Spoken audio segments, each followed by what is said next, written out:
Hey Mike, so I'm really excited to speak with you.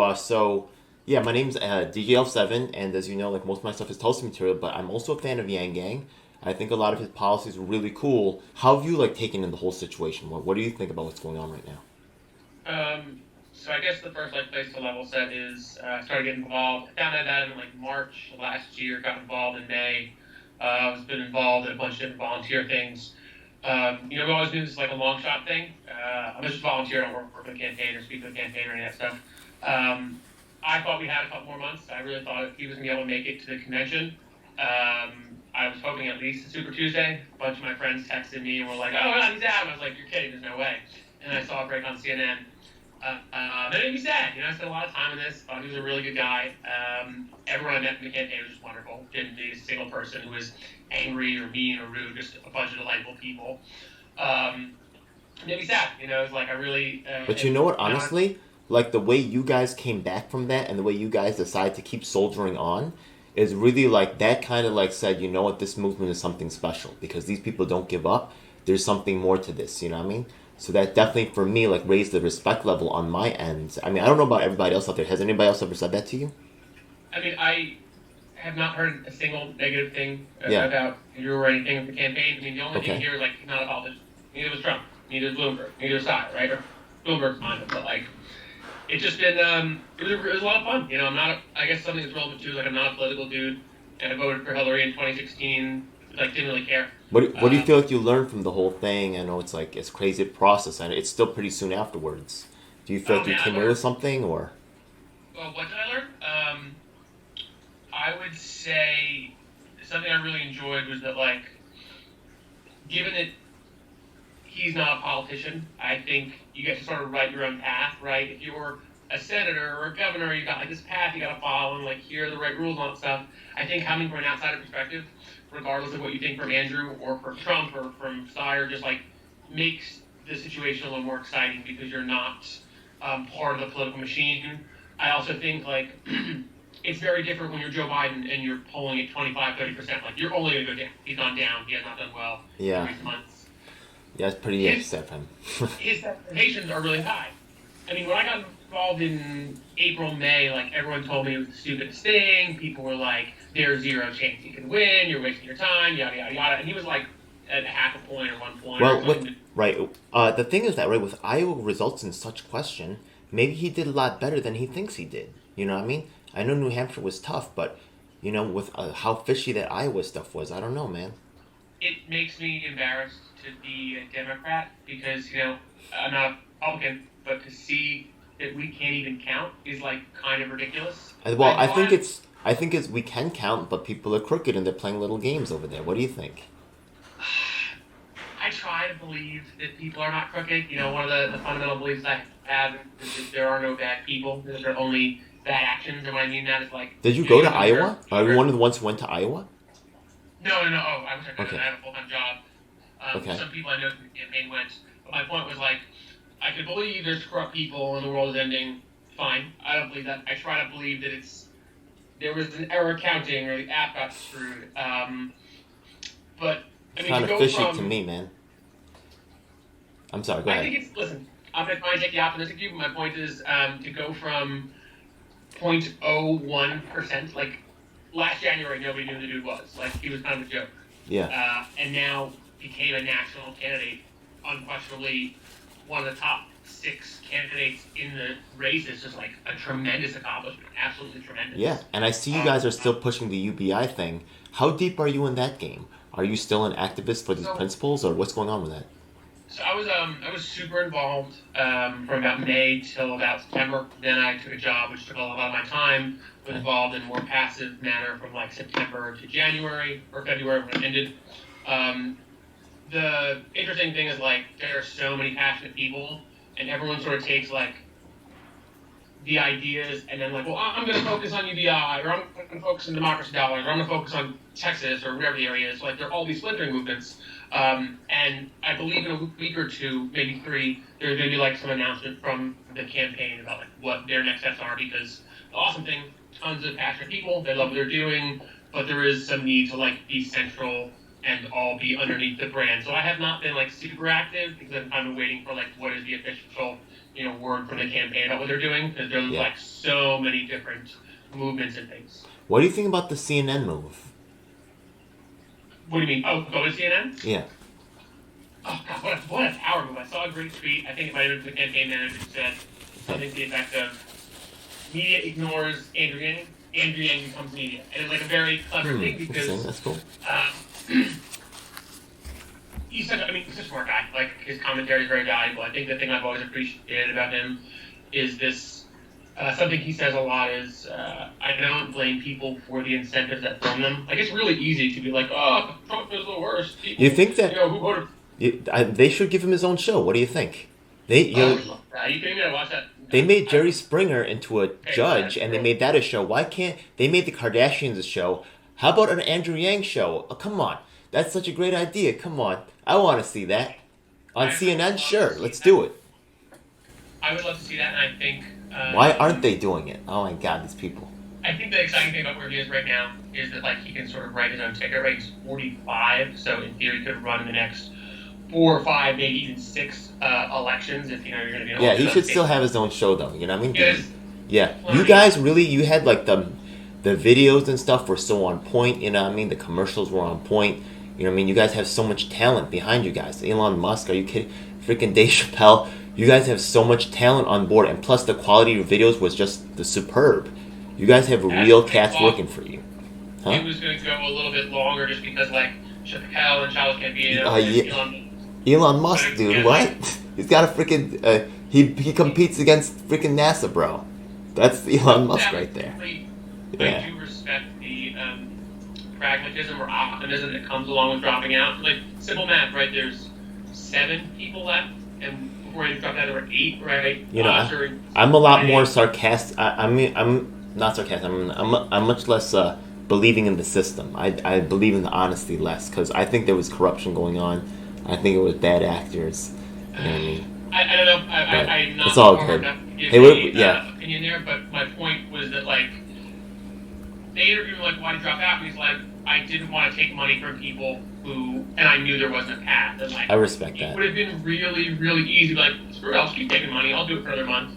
But I think something that I would imagine what must have happened is that so I helped out with the email responses. If you email info at, there's 20 people who are dealing with those. And you get these emails from people who are just heartbroken about something that's happening in their life that is so sad. And you end up seeing these emails as hey, I'm poor, I gave you my last dollar. Hey, I'm helping you out, I'm working 8 jobs, I'm giving you money. And it's again, I'm a small part of it.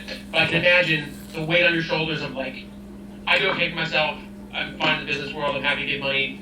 I can imagine the weight of taking $1 or 10 or 20 from someone who makes very little money and thinking, okay, if I don't have this path to do it, I can't. I really respect being able to say, listen, I'm happy to be a part of it, but I don't want to take your money, not see a path. And I think that's what you did. Hey, by the way, I want to ask you right now, do you have any particular social media for people to follow? Are you a content creator? Do you have a Twitter for people to follow? Do you want people to follow you? What's up? Yeah, I love the vanity of people following me. My Twitter is Mr. Mike Smith at Mr. Mike Smith, and then my Instagram is SmitPix, SMITPIX. Okay, that's cool. I spend a ton of time on Twitter. Twitter's my main page. All right, so I just have to ask because you know that most of my content is for Tulsi, and I'm just a total Tulsi fan. What do you think? I think that Tulsi was actually very close to Yang. She's also a Pacific Islander. She's also supported UBI, and I think that Yang at some point said that I will come out for anybody who comes out for UBI. Then I also heard somehow she had an adjusted UBI to idea. Maybe people not happy about the adjustment, you know what I mean? Or maybe proposed, maybe So you're asking me what I think of Tulsi? No, well, I'm asking well, not you personally. I mean, of course I want to know, but what do you think she can do? Why do you think that she hasn't really been endorsed by Yang? You think it's probably a smart move, honestly, because her numbers are so low. Maybe he's going with Bernie. Maybe it's safer for him. Maybe it's safe for him to hold back and to see who's the nominee. But it seems to me like Tulsi lines up well. I don't know. I like to believe that he got an offer to be a VP, maybe Bernie or something. I don't really know if it's true, but I like to believe that. That makes a lot of sense. Tulsi, I think she gets really maligned in the media. Yeah. So I'll tell you, my view on Tulsi was I didn't really know her, and I think anytime you don't know something, the answer is not just assume they're terrible, but like to dig a little deeper. So I have a friend who's like a big Tulsi person. She's a an artist and activist, and like loves Tulsi and like shoves Tulsi stuff in my brain. So my point is like, Oh, who is this I person? really know that. Let's get in contact. What? I said, put me in contact with this. Yeah. Okay. So I listened to a podcast with Tulsi, and I'm like, oh, it's gonna be great. And you listen to her, and it's like a lot of things she talks about, I super resonate with. This big anti-war stance. Like, if you look at the stats, I don't even know what it is. We spend like. They're both against private prisons. They're both against they're both for drug legalization. They're like very similar in many as many of the candidates are on many policies. They both have this like renegade outsider perspective that So what's the difference? What's keeping Yang people from really saying, you know what, like Tulsi's really, what's the difference there? Because I don't see a lot of difference there. What's keeping? I think that a lot of it is that, like I said, I have friends who are supporting Warren, supporting Sanders, and like I was not a Tulsi person. Okay. I personally didn't love the president vote either way, but I was like, let me listen, see what happens, right? I listened to the podcast. I went from like being unaware to like. I wouldn't say I actively like her, but I don't actively like her. But I listened to her perspective. I'm like, okay, like I get behind no wars. I get behind no private prisons. I get behind like a lot of things she's talking about. I think unfortunately, and this is where maybe I'll go to some of your skepticism, like she kind of got slapped around by the media. Like this whole Hillary Clinton saying she's a Russian agent, like that made me mad because like she went off to fight war for our country. Like, I volunteer here and there. And the fact, and to make it more immediate, though, right? Sorry, I'm not going to go all about Tulsi, right? But I just think that, like, I think it does have a little bit of relevance, though, because the thing is that they're letting people like Deval Patrick, they're letting Mike Bloomberg just take the stage, right? But the thing is that they're still shutting Tulsi out. And my question, like, I get, like, politically it might be advantageous not to, like, bring her back in, right? But I think that if if I'm Mike Bloomberg, you know what I mean? I would say, you got to let Tulsi in too. You know what I mean? I think that that's only fair. You know what I mean? I would agree. I think. So why do you think Yang's in the media now, but he's also not saying anything? So I feel like he's politically calculating. That's okay though. It's the smart move, man. It's the smart move. I think it's the smart move. I think he is. Like the interesting thing about politics that I have learned is that like. There's a disincentive for anyone to endorse someone. So let's say, like, who dropped out recently. I'm not mad at it. I get it. The politically, it's a smart move. You know what I mean? So, you know what I mean? Hey, man, I think he's trying to still push UBI through things like that. I love the activism I see from you guys. Yo, honestly, all kinds of candidates are mashing. Like, I actually signed up for all the candidates, yeah? But all the candidates that are running for, like, Congress and stuff like that, they're all running at Yang Gang, begging you guys to get involved. Not like anybody else. I'm on Warren's page, I'm on Beauty Guys, I join everybody because I want to know what's going on. Everybody's mobbing Yang Gang, please come to us, you know what I mean? Because you guys are warriors out there. So, are you supporting anybody for the Yang, like, kind of like next generation thing going on? So I haven't really dove into that. I would say two things. Okay. One, in July, I subscribed to all the major presidential candidates' email lists on a separate account, and like to read those emails are fascinating too. Right? I have, like I said, not gotten involved in like Generation 2 because I'm kind of waiting to see like what is the move from the top because, again, really cool that like hundreds of thousands of people were involved, but it's like it's split into so many organizations that like I want to see like what his path is and what he does a PAC or runs for mayor or whatever it is. Like I want to see what the word is from the top. But to your point of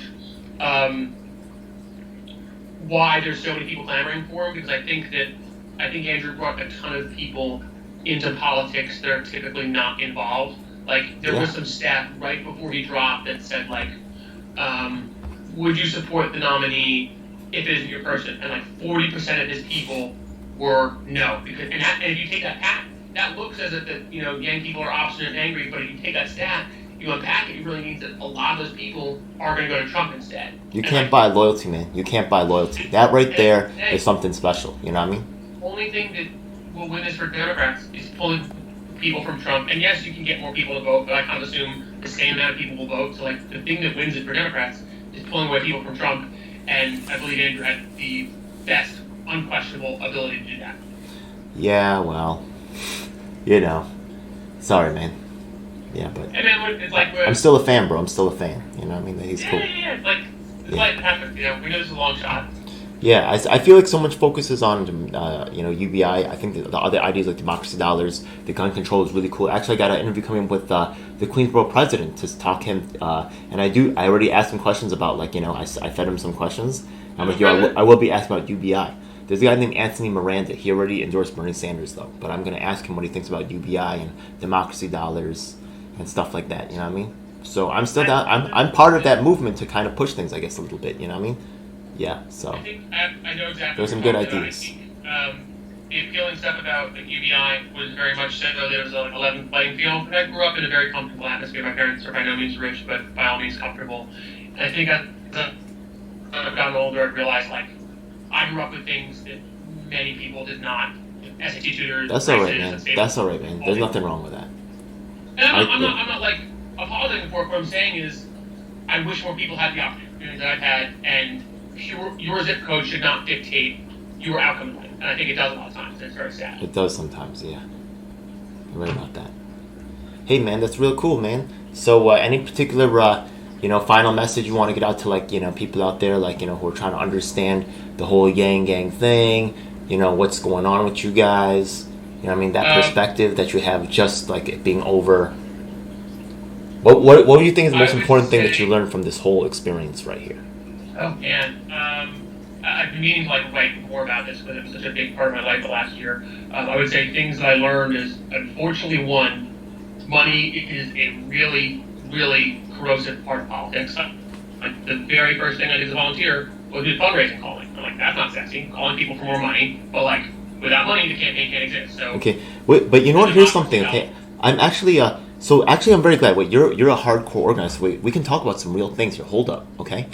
So now the thing is that when you called Iowa or New Hampshire? So there's two parts of calling. There was fundraising, just calling people who already gave donations, and there was voter ID, which was not fundraising driven, but And you guys, broke new ground. You guys were first on text banking. All the other campaigns were talking about it. Those Yang Gang guys, they're doing this text banking thing. That's the next level. Nobody else is doing this. You guys had new innovations. Here's another thing, though. The thing is that when I talk to people, when I canvass, I don't just talk to them and talk to them about my candidate. I try to understand who they support and understand why. So right there, right, the thing is that when I talk to people about Yang and stuff like that, they were very well developed, right? But the other candidates, right, I didn't see a lot of enthusiasm from their branch. So what I see on the street and what I experienced from the phone banking did not reflect what I saw in the vote results. And I said that was very strange to me.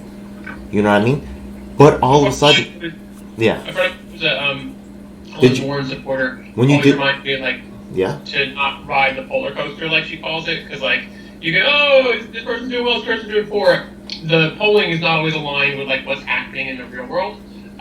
So the money, right? What do you think it was? Do you think it was the calls, or do you think it was the commercials? They're just commercials, man. Who really believes those commercials? Are you asking me what I think raised money, or are you asking me why is money such a big factor in the race?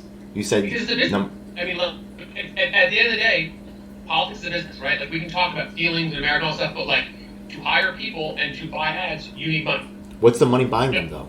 Is it buying them ads?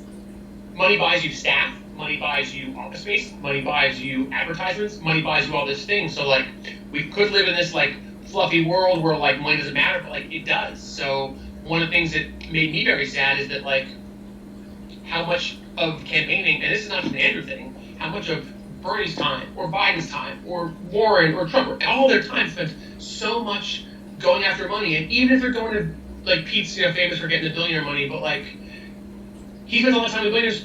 Bernie still is grassroots, still spends a ton of time building a fundraising infrastructure. So I wish there was a way to remove money from politics. You look at Bloomberg. What Bloomberg is doing is revolutionary in the sense that he's the first candidate who does not have to ask for money. So I agree with what you said right there. So you said one of the things you really noticed, one of the things that you really learned was how money impacts the campaign. What's one of the things that people who are watching this right now could look at right now to really be convinced like you are? Holy crap. Maybe it's some obscene metric, $500 here versus $1 million over here, you know what I mean? Or this is how votes align with that, you know what I mean? Hey, we could look at that in a later episode. That's something I know, Aker, you know my boy Aker? I don't know him. Okay, he was actually part of the Yang Gang. He's actually in some of the videos, from the Yang Gang gangs. I love to see it. It's all good. Yeah, he's in some of my videos where we talk about Yang stuff. It's all good. All right, cool. So yeah, one of the things you saw how money impacted politics, right? And you saw there was a huge problem. And what's any other things that you really took away from this? I would say the thing that was unique to Andrew was like starting from zero and having to raise money from zero. Joe Biden's been in this game for years. Sanders been in this game for years. Like, yeah, I'm a startup guy through and through. I've worked with entrepreneurs. Like, starting from zero is very, very different from being in politics for 25 years. And like something I said to a lot of people is that presidential campaigning is yes, it's about hope and feeling and change, but like it's also a business building competition. And look at the way Andrew built his campaign. He ran like his campaign from the beginning. Freedom Dividend. He had done research. He ran it by focus groups. You know what I mean? His plan was very smart and it was very catchy. I don't believe 1%, man. His campaign was better. Klobuchar, I'm not hating on Klobuchar, but I don't really see the appeal there. Like, there's no idea. All she is anti-Trump. That's it. Like, there's nothing else. As a press against Andrew, she's been in Senate for 12 years, so that's 12 years of a business around her and like all of her views. Andrew started 2 years ago and both business. So like someone who's been doing it for 12 years versus 2 years, like it's not a fair fight at all. I so guess, my point is, I think the sad part is how impactful money is, and like and you look at the staffers, right? Like Andrew's staff, I think was like 6 people until maybe April, and then maybe it became 15 or 20 by June, and then maybe it was like 100 by the fall. So like it's very hard to go from having a staff of 6 people to 100. But y'all had a serious volunteer army. Y'all had a real serious. Y'all volunteer army was no joke. At the last event that I went to from RPM, did you go to the RPM event? The Yang crew over there, they were the only one they had to have 2 rooms. Okay, the idea behind this RPM event in New York City is each candidate gets a room, right, dedicated to their people. You know what I mean? And they all watch the debate. You know what I mean? At this one bar that has like multiple rooms. It's like a karaoke bar, right?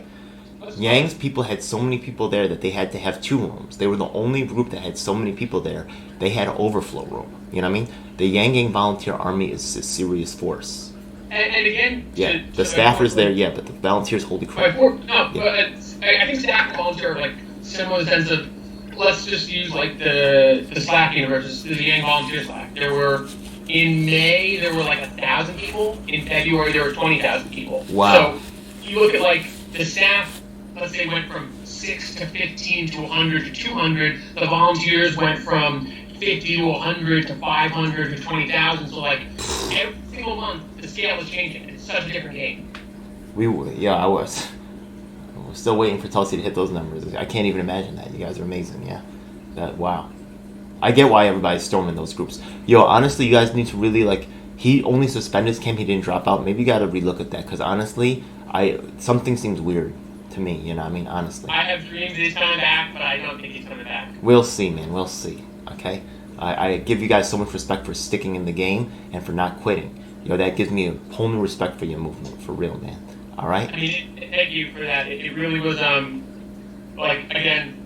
I'm gonna be 30 in a couple months, and you go through life and you meet like some not so great people, and like genuinely every single person I encountered as a staffer, as a volunteer, was just delightful, like absolutely wonderful. And a lot of them just had no political experience, which like the guy I reported to in the campaign was an Army Ranger prior to getting into politics, and just like absolutely crushed it. Like I think there's something new about having someone who having people who haven't been in politics their entire life. Had a really high agreeability quotient. That's great. Yeah, that's amazing. Yeah. Well, congratulations, man. I'm really happy to hear that. And, I'm actually going to be coming to some Yang Gang stuff, but, God bless my brother. All right, man. Thank you so much for your time. I'll see you again. Thank you. All right, peace.